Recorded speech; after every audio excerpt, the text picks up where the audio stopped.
Au nom du Père et du Fils et du Saint-Esprit, ainsi soit-il. Je vous salue Marie, pleine de grâce, le Seigneur est avec vous. Vous êtes bénie entre toutes les femmes, et Jésus, le fruit de vos entrailles, est béni. Sainte Marie, Mère de Dieu, priez pour nous pauvres pécheurs, maintenant et à l'heure de notre mort.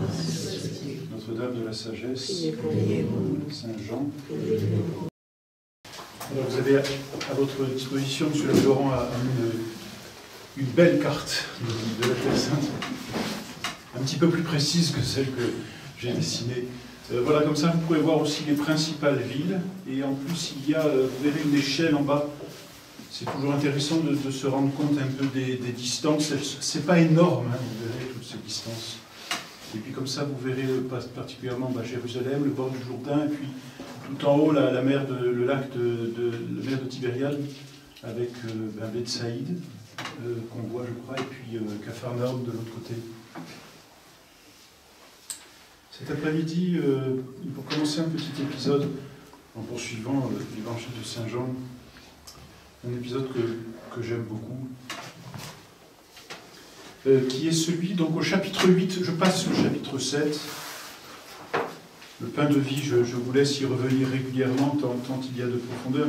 À la fin, je ne vous l'ai pas dit, mais à la fin du chapitre 6, là, sur le pain de vie, donc tout le monde s'en va, c'est incompréhensible qui mange ma chair et boit mon sang à la vie éternelle.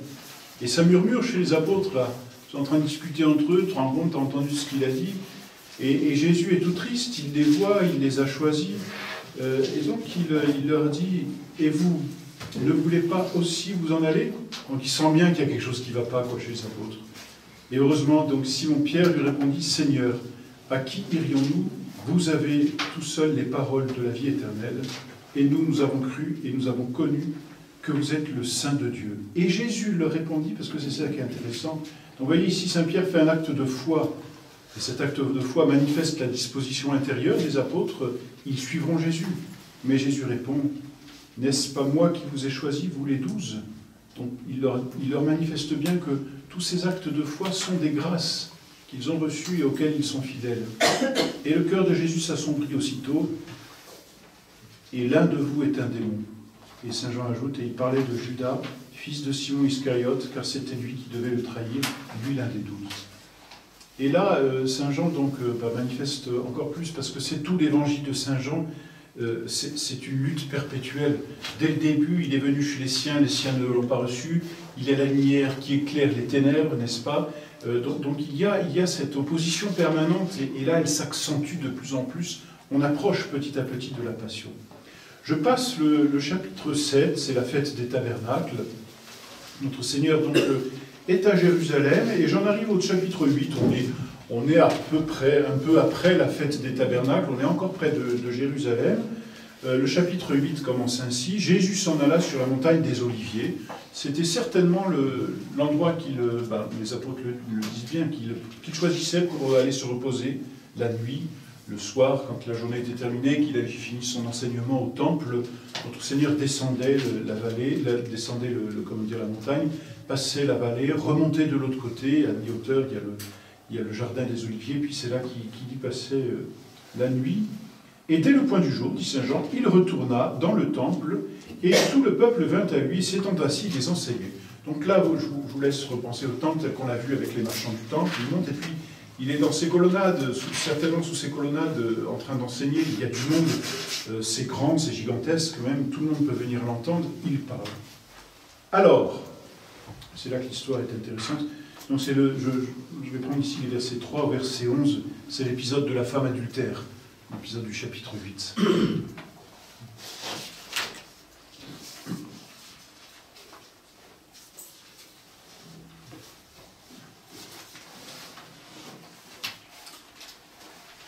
Alors, les scribes et les pharisiens lui amenèrent une femme surprise en adultère, et l'ayant fait avancer, ils dirent à Jésus. Bon, avant d'entendre les paroles ici, on sent tout de suite la méchanceté qu'il y a dans le cœur de ces scribes et de ces pharisiens. Et cette méchanceté, elle est toute gratuite contre notre Seigneur. Et pourtant, ils vont lui proposer donc cette femme adultère. Elle est surprise en flagrant délit d'adultère. Donc il n'y a pas de calomnie ici, il n'y a même pas de... Enfin, de calomnie, non, il n'y a pas de calomnie. ils vont révéler un péché, mais en fait, le péché est public, il est manifeste, elle est surprise, c'est interdit par la loi.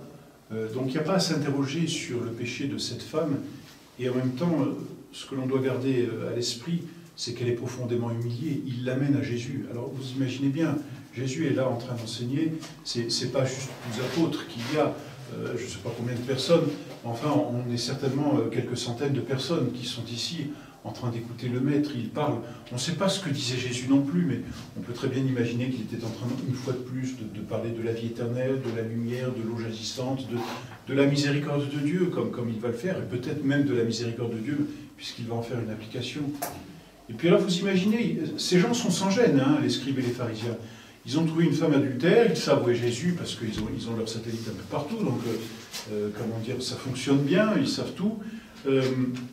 On prend cette femme adultère, et puis on se dit, tiens, c'est le moment de coincer, on va le coincer là, cette fois. Et en plus, il y a du monde, donc on va le coincer devant tout le monde. Il y a une méchanceté qui est même publique ici, chez ces scribes et ces pharisiens. Jésus les attendait, naturellement. Et en fait, la méchanceté qu'ils ont contre Jésus va être l'occasion pour eux, finalement, de diffamer cette femme devant tout le monde. C'est quand même la pauvre femme, hein, disons-le. On dirait, elle a commis l'adultère, c'est de sa faute. Enfin, certes, mais enfin, quand même, pauvre femme, on l'amène devant tout le monde. Hein. Et puis, il ne se gêne pas pour dire. Hein, vous voyez, madame, là, elle était en train de commettre l'adultère. La pauvre, je pense qu'elle a dû le regretter, hein, son péché, parce que... Mais en même temps, c'est quand même incroyable de dire devant des centaines de personnes que cette femme a été prise en flagrant délit de péché. Et alors, que disent-ils à Jésus? Maître. Alors là, c'est pas le même maître que celui de Nicodème. Hein. Donc Nicodème, c'est maître, nous savons que vous êtes un docteur, que vous enseignez. Bon, là, maître, tu vas voir. Oui. Maître, cette femme a été surprise en flagrant délit d'adultère. Donc ils exposent la chose, sont objectifs, on dirait même qu'ils sont honnêtes, même si bon.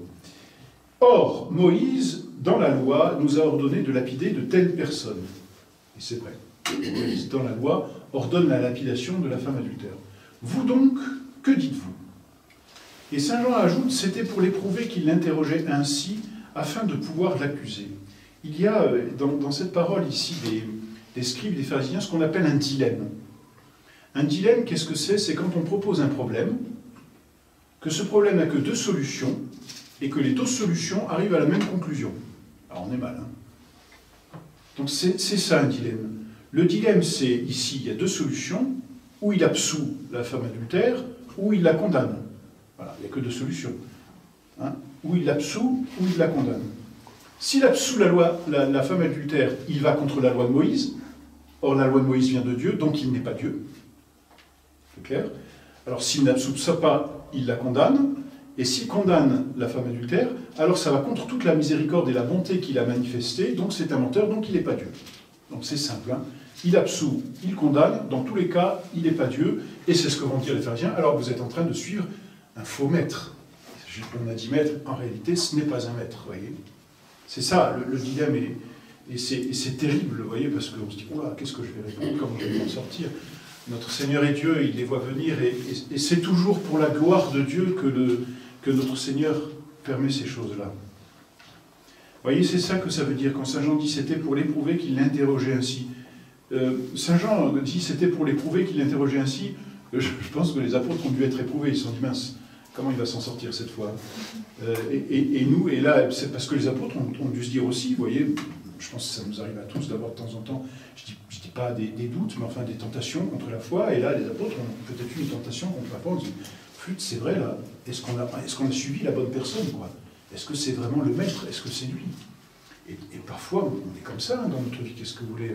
La foi, c'est une lumière tellement forte qu'elle nous aveugle et qu'on ne comprend pas. Et de temps en temps, on se dit, mince, est-ce que je suis sur la bonne voie? Est-ce que je fais bien? Et les apôtres, vous voyez, quand saint Jean dit c'était pour l'éprouver, les apôtres ont été éprouvés, là, certainement, dans leur foi, afin de pouvoir l'accuser. Et là encore, c'est tout l'évangile de saint Jean que j'aime tant, parce que c'est concret. Jésus s'étant baissé, écrivait sur la terre avec le doigt. Voilà. Le silence réprobateur de Jésus. C'est toujours gênant. Vous posez une question, puis c'est le maître, et puis il s'assoit et il écrit au sol. D'une part, il se tait, alors vous attendez une réponse, Et d'autre part, il ne s'intéresse même pas à vous. Parce que c'est ça qu'il fait. Donc, en gros, il leur dit, sans leur dire, votre affaire ne m'intéresse pas, vraiment. Ils sont gênés, et en plus devant tout le monde. Ils pensaient coincer le maître devant tout le monde, et là, c'est notre Seigneur qui s'assoit sur le sol, qui écrit, et puis finalement, qui leur dit, vous ne m'intéressez pas, et c'est eux qui se retrouvent un peu dans la gêne. Alors, dit Saint Jean, comme ils continuaient à l'interroger, donc ils insistent, ils veulent une réponse.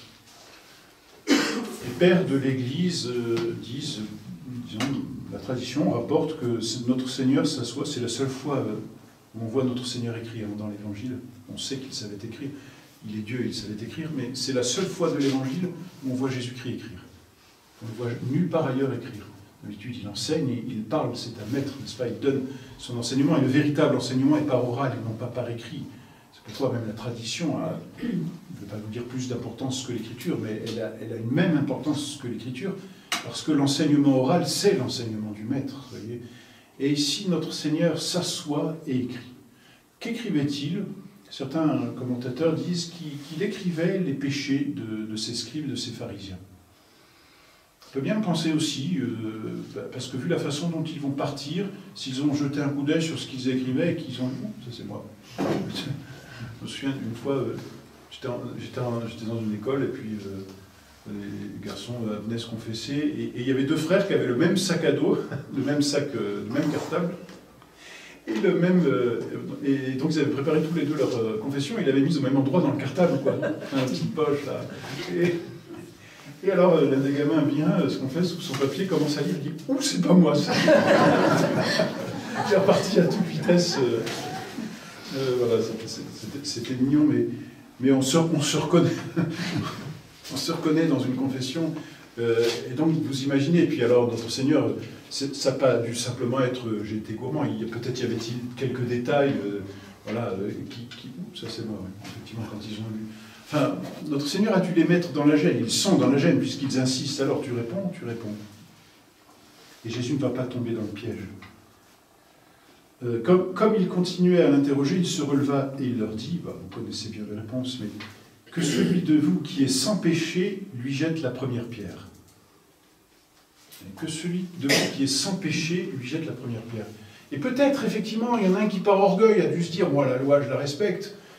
Et qui, en se penchant et en lisant les trucs, il dit non, je la respecte peut-être pas tant bien que ça, quoi. Donc ça concorde bien, et on imagine bien l'écriture de notre Seigneur, s'il écrivait les péchés, ça va bien avec la phrase qu'il leur propose. Que celui d'entre vous qui est sans péché lui jette la première pierre. C'est intéressant ici, parce que notre Seigneur propose la lapidation. Parce qu'il dit il leur donne la lapidation ici. Par contre, il leur donne d'une façon très spéciale, ça c'est entendu. Mais il leur donne la lapidation. Il ne va pas contre la loi de Moïse, il respecte la loi de Moïse, mais en même temps, il donne l'esprit, et j'y reviendrai après, l'esprit de la loi de Moïse. Et comment dire, donc très bien, lapidez-la. Juste pour la première pierre, c'est celui qui n'a jamais péché. Voilà. Donc notre Seigneur propose la lapidation, mais il le fait avec une certaine bonté. Vous voyez, il remet chacun à sa place. Qui est maître de l'âme? Qui est maître de la loi? Ce n'est pas le pharisien, c'est Dieu. Et notre Seigneur ici se place comme le souverain juge. Et en fait, il manifeste qu'il est Dieu. Oui, c'est moi qui ai institué cette loi. Et je n'irai pas à l'encontre de cette loi. Mais cette loi, elle a un but. Elle a un but. C'est pas simplement de punir méchamment le coupable, c'est d'effacer le péché. Et notre Seigneur se repose ici comme législateur. Comprenez l'esprit de la loi. Le but, c'est d'en arriver à ce que vous ne péchiez plus. La lapidation, elle n'est pas là pour le plaisir, vous voyez. Et on sait bien qu'il y a certaines lois et certaines punitions qui sont là, et c'est le cas de la lapidation, qui sont là pour l'exemple, de sorte que lorsque l'un a commis ce crime et a été puni aussi sévèrement, les autres n'aient plus envie de pécher. Et le but de la loi, il est ici dans la correction, évidemment. Alors notre Seigneur rappelle à sa façon l'esprit de la loi, que celui de vous qui est sans péché lui jette la première pierre. Et alors, ajoute Saint Jean, et s'étant baissé de nouveau, il écrivait sur la terre. Bon. Alors c'est marrant parce que Saint Jean dit ceci, c'est le verset 9, ayant entendu cette parole, et se sentant repris par leur conscience, je ne sais pas si ça s'est vu, ou alors je ne sais pas si Saint Jean ici fait une petite allusion à ce qui est écrit sur le sol.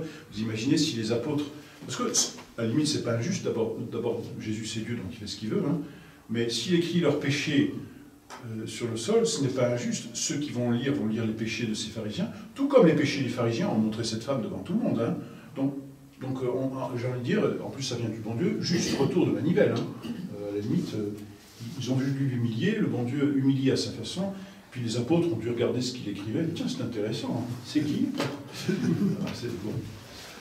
Voilà, juste retour. Alors, se sentant repris par leur conscience, dit Saint Jean, ils se retirèrent les uns après les autres, les plus âgés d'abord, c'est-à-dire ceux dont la conscience était certainement la plus chargée, puis tous les autres, de sorte que Jésus resta seul avec la femme qui était au milieu. Voilà, c'est très joli cette façon dont notre Seigneur ne tombe pas dans le piège. Il n'y a pas de méchanceté chez notre Seigneur vis-à-vis de ces pharisiens, vous voyez. Je vous ai lu hier tout ce que dit Jésus à propos des pharisiens, mais on voit en même temps que pour en arriver à ce malheur à vous, scribes et pharisiens, notre Seigneur en arrive là qu'après beaucoup de grâce qu'il leur a donnée pour les convertir, et puis voyons que ça ne marchait pas, au bout d'un moment il dit malheur à vous, quoi. Je vous donne ma grâce, vous ne la voulez pas. Ici, il y a un appel à la miséricorde, on va le voir. Donc ils auraient pu rester ensuite, ou partir, ou circuler en disant, ou dire à Jésus, ouais, on n'a pas été bon sur ce coup-là, quoi. Ok, qu'est-ce qu'on peut faire? Ils auraient pu demander une solution. Vous voyez quel orgueil, ils partent, bon, on s'est encore fait avoir, mais on va lui trouver un autre piège. Ils partent dans cet esprit-là. Il n'y a pas d'humilité, c'est tragique chez les pharisiens. Et en même temps, chez notre Seigneur, on sent bien qu'il y a quand même cet appel à la conversion, quoi. En écrivant leurs péchés, voilà, il leur dit « je sais tout ». Et ça devrait les toucher. Vous vous souvenez de la Samaritaine, je ne vous ai pas lu ce passage, mais quand elle part en ville parce que notre Seigneur l'a touché, elle va les voir et elle dit à tous les Samaritains du village, elle dit « c'est le Messie, il a dit tout ce que j'ai fait ». Donc, elle n'a plus peur de dire ses péchés, là. Bon, j'ai fait ceci, j'ai 5 maris, je suis en concubinage, tout ça, bon bref. Et elle dit, bah, c'est le Messie, il me l'a dit, vous voyez. Donc ici, l'aveu de son péché est pour elle non seulement source de miséricorde de la part de Dieu, source d'humilité chez elle, source de foi et de charité en même temps dans son âme, et source d'apostolat. Là, les pharisiens, s'ils disent leur péché, ils disent ah oui, non, c'est le maître, il n'y a rien à faire, c'est le maître. Ça, je ne sais pas comment il le sait, mais je n'ai jamais dit à personne. Notre conscience, on l'a pour nous, et on est déjà malheureux avec notre conscience pleine de péché. Alors si en plus elle paraît à l'extérieur, donc ils auraient pu dire, oui, bah, c'est vraiment le maître, si c'est tout ça. Bon. Vous voyez, quand on lit dans ces vies saints que Saint Jean Bosco était capable d'aller voir un enfant, lui dire, tiens, toi, tu as fait un péché, viens te confesser. Le Padre Pio qui sort de son confessionnal et qui dit, tiens, toi, viens, je sais ce que tu as fait. Bon, on se dit, ce serait sympa que quelqu'un fasse notre confession, mais d'un autre côté, vous imaginez, vous mettez, mon père, bénissez-moi parce que j'ai péché, et que le prêtre vous répond, oui, je sais, tu as fait ceci. On crierait pas au sein. On dirait, mais comment... Alors c'est sûr que c'est humiliant, d'un autre côté, on se dit, il n'y a que le bon Dieu pour faire une telle chose. Ils auraient dû voir le doigt de Dieu ici. Vous voyez la miséricorde de Dieu, même pour eux. Ils auraient dû voir le doigt de Dieu. Comment sait-il toutes ces choses, quoi? Comment peut-il même échapper à notre piège si fourbe et si bien préparé? Nous qui sommes si malins, comment a-t-il pu échapper à nos griffes? Vous voyez, tout est là pour montrer qu'il est Dieu. Et voyez le rayonnement de Jésus, et pourtant ses cœurs sont durs. Ils sont durs et donc ils se retirent. Ils ne cherchent même pas à voir la fin. Chercher à voir la fin, cette phrase, on l'a dans l'Évangile au moment de la Passion. Saint Pierre, qui au Jardin des Oliviers, taillot, n'est-ce pas? Saint Pierre nous dit l'Écriture, cherchez à voir la fin. Donc il s'approche, pas trop, malheureusement trop pour le renier, mais enfin, il est là avec Saint Jean, il dit tu vas me faire entrer, je veux voir ce qui va se passer. Il n'est plus à côté de Jésus, hein, ça a terminé, il a eu la trouille, mais il est là, il veut voir la fin, c'est son maître. Et eux, c'est pas leur maître, quoi. Donc ils ne veulent pas voir la fin. La fin, Saint Jean va nous la raconter, et elle est heureuse, et elle est belle. De sorte que Jésus, verset 9, resta seul avec la femme qui était au milieu. La pauvre, on lui a rien demandé. On lui a rien demandé pour l'instant. On l'a amené devant tout le monde. Alors les pharisiens sont partis.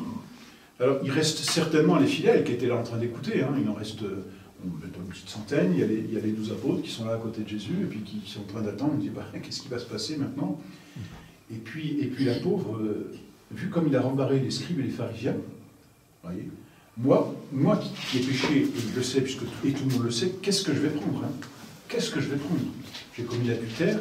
Alors l'adultère, certes, c'est un péché contre la vertu de chasteté, mais c'est un péché contre la vertu de justice. C'est-à-dire c'est un péché contre la société, puisque ça va contre le mariage, qui est le fondement de la société. Donc c'est un trouble aussi à l'ordre public, l'adultère. Donc c'est pas un petit péché, si vous voulez. Il y a un péché personnel et il y a un péché public, social, politique, j'ai envie de dire quelque part. Voyez, et elle le sait bien. Elle le sait bien, et la loi de Moïse est assez claire là-dessus. Bon. Alors Jésus resta seul avec la femme qui était au milieu. Elle n'a pas dû oser le regarder. Et Saint Jean ajoute, et ça aussi, vous voyez, tous ces détails, c'est pas rien. Alors Jésus s'étant relevé. Alors, vous voyez, Jésus se met face à elle. Jésus s'étant relevé. Et ne voyant plus que la femme, lui dit, « Femme, où sont ceux qui vous accusaient ?» Alors moi, ça encore, quelle délicatesse de la part de notre Seigneur. C'est toujours avec des questions ou des choses simples que Jésus aborde les gens. Il ne lui dit pas, qu'est-ce que tu as fait alors, raconte-moi. C'était quand même gênant, quoi. Femme, où sont ceux qui vous accusaient? Ça n'a rien à voir quasiment avec son péché. Ça n'a rien à voir. Quelle délicatesse, vous voyez. Jésus connaît nos consciences, il est le seul à pouvoir les pénétrer. Et avec une grande délicatesse, Jésus ne va pas jouer au moralisateur, vous voyez. On est à une époque où on est souvent moralisateur, même entre nous. On a hérité ça de tous ces siècles d'une philosophie peut-être trop individualiste, personnaliste, recentrée sur nous-mêmes, du jansénisme aussi, qui voit toujours le mal partout. Et nous sommes les uns vis-à-vis des autres, même moralisateurs, en train de nous accuser, de nous reprocher, de toujours chercher la paille qui a chez le prochain, n'est-ce pas? Notre Seigneur n'est pas comme ça. Et où sont ceux qui vous accusaient?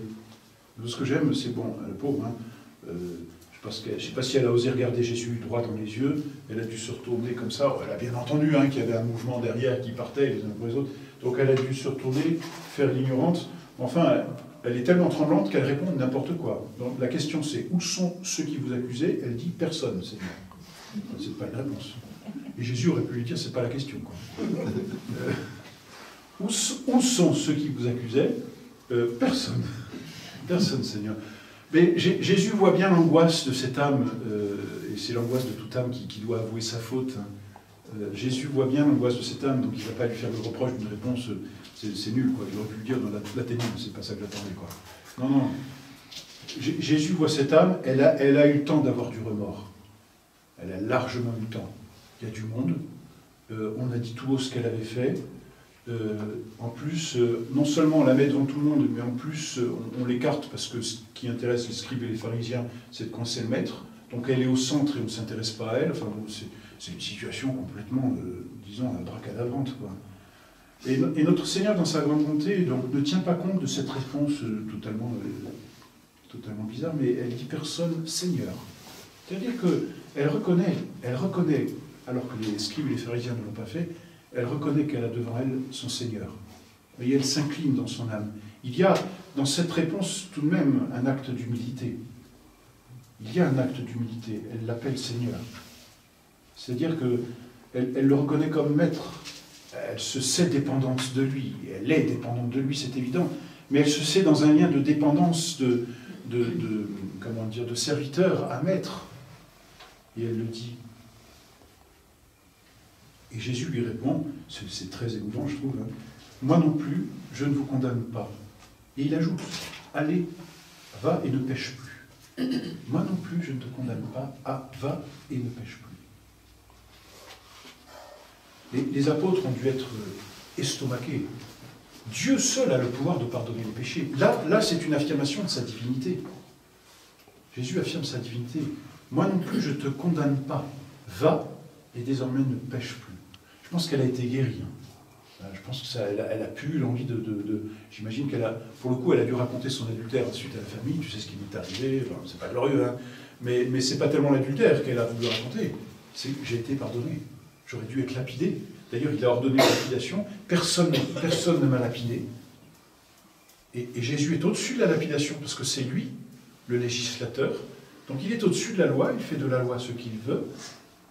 Et puis finalement, au lieu de lui dire bon bah viens, je vais te lapider. Vous pouvez, hein. Puis viens. Il dit bah moi non plus, je ne te condamne pas. Mais désormais ne pêche plus. C'est extrêmement touchant parce que cette femme est repartie, son péché pardonné, donc l'âme bien légère, et en même temps, elle a touché du doigt plus que la miséricorde de Dieu, enfin ce qui fait le fond de la miséricorde de Dieu, c'est-à-dire l'amour de Dieu. Il faut vraiment aimer une âme pour lui pardonner. On ne peut pas pardonner si on n'a pas d'amour. Donc là, cette femme adultère, ici, elle a touché du doigt la miséricorde, mais elle a touché du doigt Dieu lui-même. Elle a vu l'amour de Dieu. Et elle pourra dire, hein, nous, comme dit Saint Jean, nous avons cru en l'amour, nos credimus caritati, nous avons cru en l'amour de Dieu. Et là, elle le voit. C'est une très belle page, je pense que vous en êtes bien convaincu, et certainement plus que moi, mais qui nous rappelle d'abord la grandeur de la miséricorde de Dieu. La miséricorde de Dieu suppose deux choses. La première chose, c'est qu'elle suppose l'amour de Dieu. On a un cœur miséricordieux dans la mesure où on a un cœur plein d'amour. Il faut aimer pour pouvoir soulager une misère. Saint Thomas explique que celui qui a de la miséricorde, pourquoi fait-il miséricorde? Parce qu'il estime que la misère qu'il voit, c'est sa propre misère. Or ça, il n'y a que l'amour qui fait, comme je vous le disais encore ce matin, il n'y a que l'amour qui fait éprouver les choses de l'autre comme les nôtres. L'amour a une force tellement unifiante que, ce matin, je vous disais, aimer, c'est avoir les mêmes pensées, les mêmes désirs, les mêmes volontés. C'est une union, c'est une unité, l'amour. Et comment peut-on faire miséricorde si l'on n'estime pas que la misère du prochain, c'est ma misère? Il est venu et il a porté toutes nos misères. C'est ça la miséricorde de Dieu. C'est qu'il a pris sur lui nos misères. Ce n'est pas un symbole, ce n'est pas une figure. Il les a prises sur lui. Il a pris sur lui nos misères, de sorte que nos misères sont devenues ses misères, et qu'il pouvait alors faire miséricorde, parce qu'il estime nos misères comme ses misères. Et alors il a pitié. Comme on a pitié de nous-mêmes, il a pitié de lui. De nous, pardon.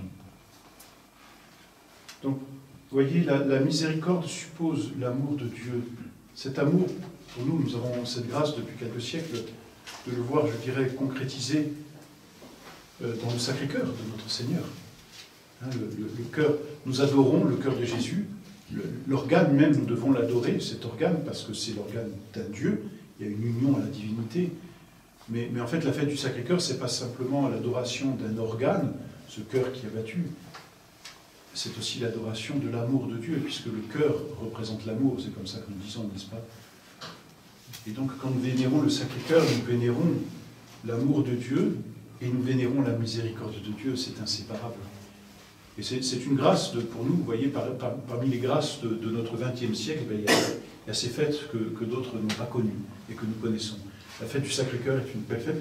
En plus, elle est belle et nous avons aussi cette grâce de pouvoir, disons, la méditer, la fêter, la commémorer, en tout cas tous les premiers vendredis du mois, car si vous avez ce bonheur de pouvoir faire vos communions tous les 9 premiers vendredis. Parfois dans nos prieurés, on dit cette messe du Sacré-Cœur qui est très belle. Alors l'épître de Saint Paul, l'épître du Sacré-Cœur de Saint Paul est un peu compliqué de ne pas aller longue, et puis il n'y a qu'une phrase. C'est du Saint Paul. Alors en plus de se connaître la hauteur, la longueur, la profondeur, bon, ça n'en finit pas, on se dit qu'est-ce qu'il veut dire. Puis on a l'évangile, c'est Saint Jean, bien sûr. C'est juste un paragraphe, tout est dit. Il y a plusieurs phrases alors que c'est beaucoup plus court. Et puis, sorti de son cœur, du sang, de l'eau, et celui qui a vu rend témoignage. Bon, là, on a compris. C'est très simple. On peut fêter cette miséricorde et cet amour de Dieu tous les mois par ces premiers vendredis, et je pense que ce sont des grâces particulières qui nous sont données, et que je vous invite à aller chercher à la messe et à la communion. Mais la miséricorde suppose aussi la misère. Dieu ne ferait pas miséricorde si nous n'étions pas misérables. C'est très consolant, justement. Souvent, nous sommes durs vis-à-vis de nous-mêmes et nous manquons d'amour vis-à-vis de nous. Nous nous voyons tels que nous sommes avec nos péchés. Et parfois, on se prend, et c'est assez bien dans notre mentalité moderne, on se prend à se détester, à se mépriser, alors que l'on doit apprendre à s'aimer. Si Dieu nous aime, il n'y a pas de raison que nous ne nous aimions pas. Et Dieu ne nous aime pas comme un modèle, parce que nous rêvons d'un modèle de nous-mêmes, moi saint, vous voyez, donc voilà, vous avez la statue de moi saint, puis là il y a moi pas saint. C'est comme ça qu'on vit souvent, on se dit, bon, voilà comment je serai. Le temps passe et en fait, on a l'impression qu'on s'éloigne du modèle plutôt. Et c'est décourageant, et on se dit, mais je ne serai jamais saint, quoi, ma vie est fichue.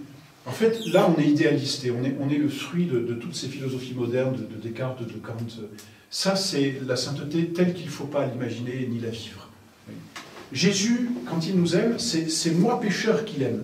C'est nous pécheurs qu'il aime. C'est pas mon modèle à moi que j'ai posé ici, que vous pouvez vénérer, qui est joli. Non, ça n'existe pas. Or, Dieu est la réalité. Donc, vous voyez, Dieu ne peut pas aimer un modèle qui n'existe pas. Ça n'a rien à voir avec Dieu. Il n'y a que nous qui fabriquons des modèles comme ça. Dieu nous aime tels que nous sommes. Ça, c'est la bonne nouvelle. Et Dieu nous aime, nous, pécheurs.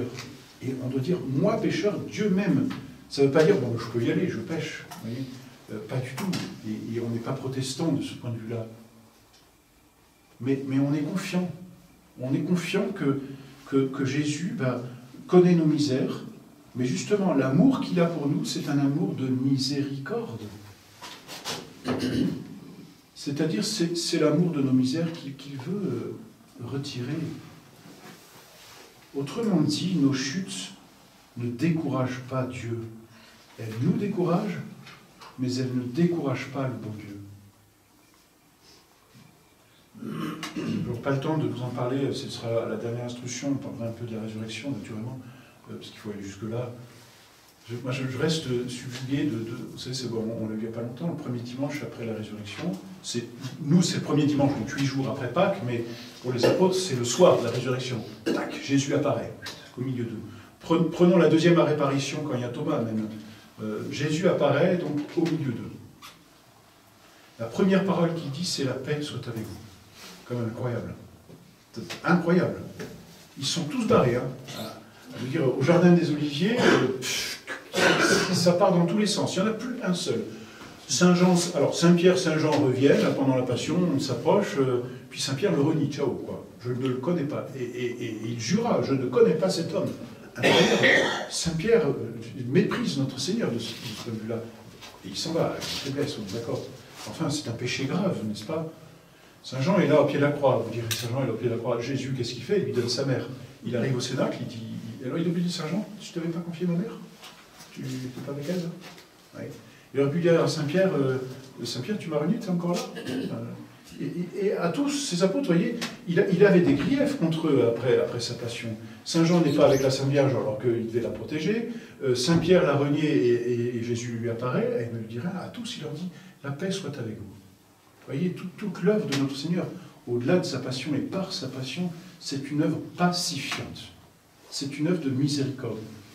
Et la miséricorde et la paix, ça va ensemble. Vous voyez, quand Dieu nous fait miséricorde au sacrement de pénitence, bien le prêtre, la dernière parole qu'il nous prononce, c'est « allez en paix », comme à cette femme. Alors il ne nous dit pas « il ne pêche plus », parce que bon, nous sommes faibles, n'est-ce pas? Et puis nous-mêmes, qui devons nous confesser, on aimerait bien aussi ne plus pécher quand on sort de la confession, quoi. Mais la miséricorde suppose notre misère. Ne l'oubliez jamais. Ayez pitié de vous-même, enfin, ayons pitié de nous-mêmes, comme Dieu a pitié de nous. Encore une fois, ça ne veut pas dire... enfin, je ne veux pas parler d'une complaisance dans le péché, vous comprenez bien ce que je veux dire. il ne s'agit pas de cette complaisance, loin de là. Mais il s'agit de nous voir faibles.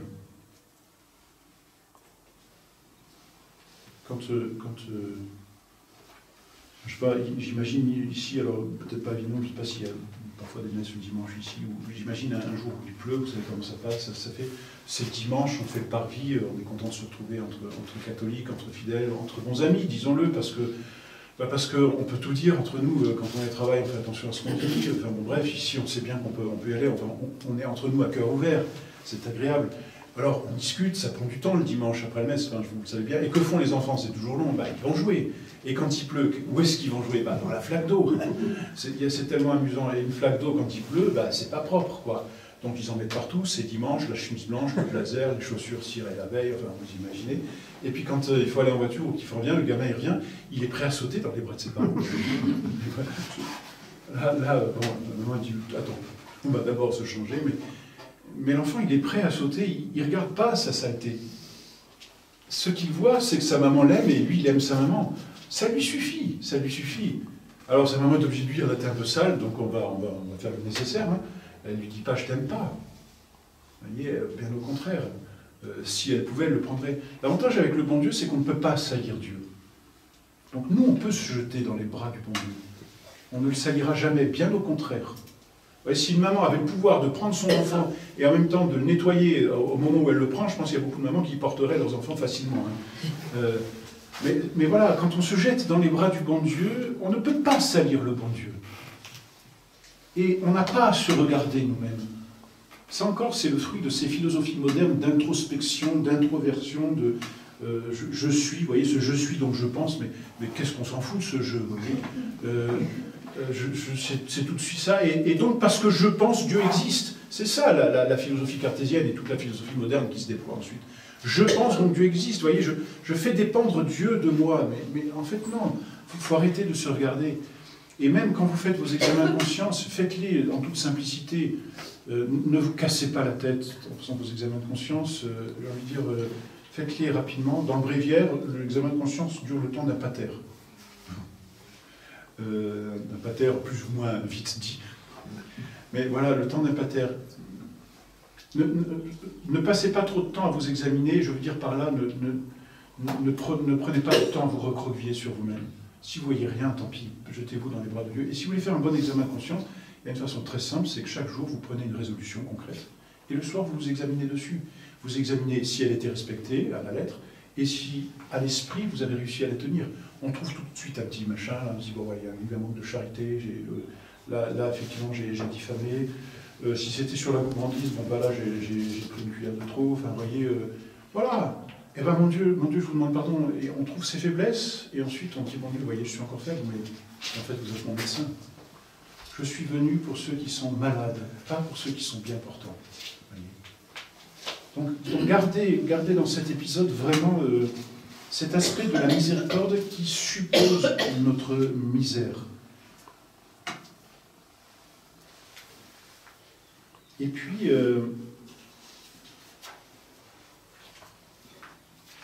je vais vous encourager ensuite à aimer ce sacrement de la pénitence, qui est aimable, mais qui est difficile. Et il est difficile pour tout le monde. On va jamais en sautillant dire « Ah ben je vais me confesser. » Bon. C'est pas une partie de plaisir, la confession. Et pour chacun d'entre nous, c'est toujours pénible. Dieu seul pénètre nos consciences. Et c'est vrai, on accuse tous nos péchés à un prêtre, et le prêtre n'a pas le droit de s'auto-confesser, ce serait assez sympathique et facile. Mais non, justement, nous devons tous avoir cette humilité de nous confesser un prêtre qui est le ministre de Dieu.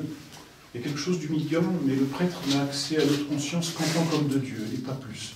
D'où ce secret, que rien, absolument rien, ne peut briser, rien.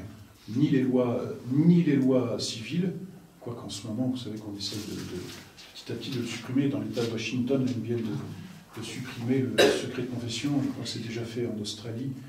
Mais enfin, ça n'a aucun pouvoir. Et même les lois ecclésiastiques ne peuvent pas rompre ni briser ce secret de la confession. on est tranquille. Pourquoi? Parce que le prêtre a accès à quelque chose qui n'appartient qu'à Dieu. Dieu seul est le maître de notre conscience. Dieu seul a accès à notre conscience. Donc c'est vrai, ça demande de notre part beaucoup de foi. Et on se dit souvent, qu'est-ce que va penser le prêtre? Vous savez, au bout d'un moment, alors, je ne sais pas, peut-être si vous comprenez, mais à Saint-Nicolas, quand on confesse pendant 4 heures, on ne pense plus rien. Ou alors, on pense au repas de midi, on se dit, donc, soyez très tranquilles. Il y a ceux qui savent qu'au bout de 3 heures, le prêtre est en train de somnoler, c'est mon tour, ils y vont, profitez-en, allez, vous avez bien raison. Le prêtre ne voit pas les péchés, le prêtre voit l'absolution qu'il donne. C'est édifiant, c'est édifiant de confesser pour un prêtre.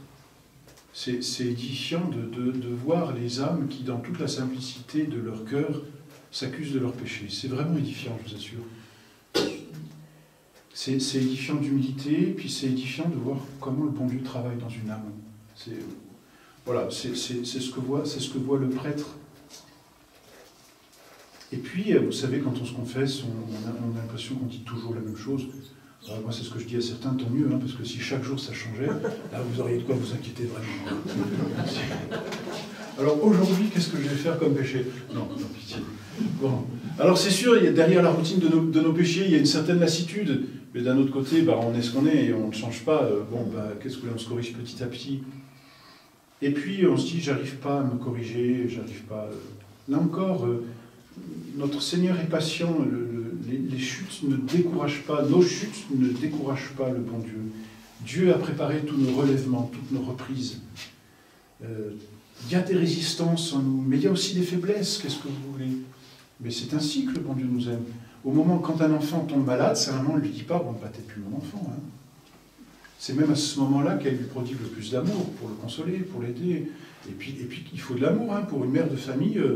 Quand un enfant, je ne sais pas, même sur 3, sur 4 est malade, je peux vous dire, il faut une sacrée dose d'amour, parce que quand il faut l'emmener chez le médecin, alors moi je vois mes belles-sœurs, je suis quand même très admiratif, donc il faut aller en voiture, donc il faut qu'il y ait le gamin, alors si c'est en hiver, je ne sais pas comment c'est l'hiver ici, mais dans l'est de la France c'est le bonnet, il faut chercher les gants, il y en a 2, hein. Donc quand on a le premier, il faut le deuxième, pendant ce temps vous avez le deuxième gamin qui est parti rejouer, donc il faut aller le rechercher, la poussette, il faut la mettre en voiture, il faut attacher le gamin pendant que l'autre fait le tour de la voiture, enfin, c'est un équipement, on va chez le médecin, il faut attendre dans la salle d'attente, quelle patience et quel amour il faut, n'est-ce pas? Puis ensuite, quand on a vu le médecin, il faut aller acheter les médicaments, détour par la pharmacie l'a pas, je vous le commande, vous l'aurez cet après-midi. Bref, quelle dose d'amour, n'est-ce pas, il faut pour des parents quand un enfant est malade? Mais ça, c'est rien par rapport à l'amour que Dieu a pour nous. Voyez, le bon Dieu a prévu tous nos relèvements et toutes nos faiblesses, il les voit, mais il nous aime faibles, quoi. J'ai presque envie de dire, une maman, elle aime bien quand ses enfants tombent malades. Mais parce qu'elle dit, je vais m'occuper de lui. J'exagère. Hein. Mais je vais m'occuper de mon enfant, quoi. Elle y met de l'amour. Et saint Thomas dit que on aime aimer. Aimer, ça procure de l'amour, parce que quand on sent qu'on aime, ça nous donne encore plus d'amour. C'est plaisant d'aimer. Alors voilà, c'est ça le Sacré-Cœur à notre égard. C'est vraiment cela. Voilà, donc aimer la confession, gardez toujours une très grande foi en la miséricorde. Vous savez, le temps passe et puis l'éternité approche pour chacun d'entre nous. Puis il y a toujours ce jour où on sent l'éternité un peu plus proche et on se dit, il va falloir que je fasse la confession toute ma vie. La tentation sera grande ici. Ça, le démon nous attend tous au tournant. Ce sera difficile. Et puis, vous savez, quand on a 80 ans, peut-être que le prêtre auquel on va se confesser a été ordonné il y a 2 ans, il a 26 ans. Il faut beaucoup de foi. Hein. Il en faut de la foi pour se confesser un jeune prêtre. Moi, quand j'ai été ordonné, je me suis retrouvé dans une paroisse où la moyenne d'âge était au-dessus de 50 ans, 55 ans. J'ai été vraiment édifié. Hein. Mes premières années de sacerdoce, j'ai été vraiment édifié de ces fidèles qui venaient voir un gamin de prêtre, hein, parce que j'avais 24 ans, pour se confesser. J'avais presque honte, quoi. Mais j'ai été édifié de voir ça, et maintenant, je pense souvent, j'ai eu des élèves qui sont entre au séminaire, et puis chaque fois, quand j'ai des jeunes dont je m'occupe, ou que je vois rentrer au séminaire, je me dis, c'est peut-être lui qui entendra ma dernière confession. Mais non, bah, qu'est-ce que vous voulez? Tant mieux, il faut prier pour avoir le prêtre qui entendra notre dernière confession. Mais dès maintenant, entretenez cette foi dans la miséricorde de Dieu et dans la confession. C'est pour ça, gardez aussi la bonne habitude de la confession mensuelle. Je vous dirais, si vous pouvez tous les 15 jours, c'est encore mieux, parce que tous les 15 jours, on peut gagner toutes les indulgences possibles. Parce que pour gagner une indulgence, il faut se confesser dans les 7 jours qui suivent, les 8 jours qui suivent ou qui précèdent. Donc 8 jours qui suivent ou qui précèdent, ça vous fait un laps de temps de 15 jours. Alors on se dit, bon, qu'est-ce que je vais encore dire? Pas grave, voilà. Mais au moins tous les mois, une petite confession tous les mois, c'est humiliant, mais c'est très bon. Et ça nous prépare, si vous voulez. Ça nous humilie, donc ça ancre en nous l'unité et la foi dans ce sacrement. Et puis ça nous prépare. J'insiste juste sur une dernière petite chose, si vous voulez bien. Donc, ne nous regardons pas, nous, dans nos péchés, et ne désespérons pas de nous-mêmes, mais ayons aussi ce regard de bonté vis-à-vis des autres. C'est Saint Matthieu qui le dit, c'est toujours facile de voir la paille chez l'autre. Ça, c'est facile. Moi, je suis le premier à la voir, je peux vous le dire. C'est très facile. Et ayons une grande bonté, voyons ce qu'il y a de bien, de vrai chez les autres. Ne jugez pas si vous ne voulez pas être jugé. Dans la mesure où vous pardonnerez, vous serez pardonné. Et ça, ce sont les paroles de notre Seigneur. Pardonnez-nous nos offenses, comme nous pardonnons à ceux qui nous sont offensés. Donc, prenez, disons, parfois on voit le mal, parfois on voit les défauts, et il ne faut pas s'aveugler non plus. Ce n'est pas un péché que de voir les défauts, mais ne condamnons pas. Confions à la miséricorde de Dieu les défauts que nous voyons chez les autres. Il ne s'agit pas de faire une politique de l'autruche en disant « Non, mais c'est un saint. » Et au fond, tu parles. Non, il ne s'agit pas de s'aveugler. Quand Jésus dit « Ne jugez pas », il veut dire « Ne condamnez pas ». Il y a deux façons de juger. Il y a celle par laquelle on juge avec notre intelligence, c'est-à-dire on voit les choses et on les dit telles qu'elles sont. Ce n'est pas ça que dit Jésus. Ça, c'est un jugement. On appelle ça un jugement psychologique, si vous voulez. C'est l'acte de notre intelligence, si on doit vivre avec ces jugements. Mais juger, c'est aussi l'acte de la justice par laquelle on condamne. C'est ça que dit Jésus quand il dit « Ne jugez pas ». Ne condamnons pas. Ben oui, le prochain, il a ses péchés, mais Dieu lui fera miséricorde. S'il lui a fait miséricorde, il n'y a pas de raison qu'il ne fasse pas miséricorde. Alors je le confie à la miséricorde de Dieu. Et je fais une petite prière pour son âme, vous voyez. Et j'offre au bon Dieu. Donc voilà, ayons ces bontés. Je pense que les apôtres ont été surpris de la chute de cette histoire. Moi non plus, je ne te condamne pas, va et ne pêche plus. Parce que les apôtres se disent, c'est vrai quand même, Luther, c'est incroyable, quoi. Ils ont dû être surpris, et c'est une leçon qu'ils ont prise. Ah oui, il faut pardonner. D'ailleurs, Saint Pierre le sait si bien, il dit, jusqu'à combien de fois on devra pardonner? Jésus a lui dit, jusqu'à l'infini. Alors, ayons cette miséricorde infinie qui nous vient de Dieu. Père, au Fils et au Saint-Esprit, ainsi soit-il. Gloire soit au Père, au Fils et au Saint-Esprit.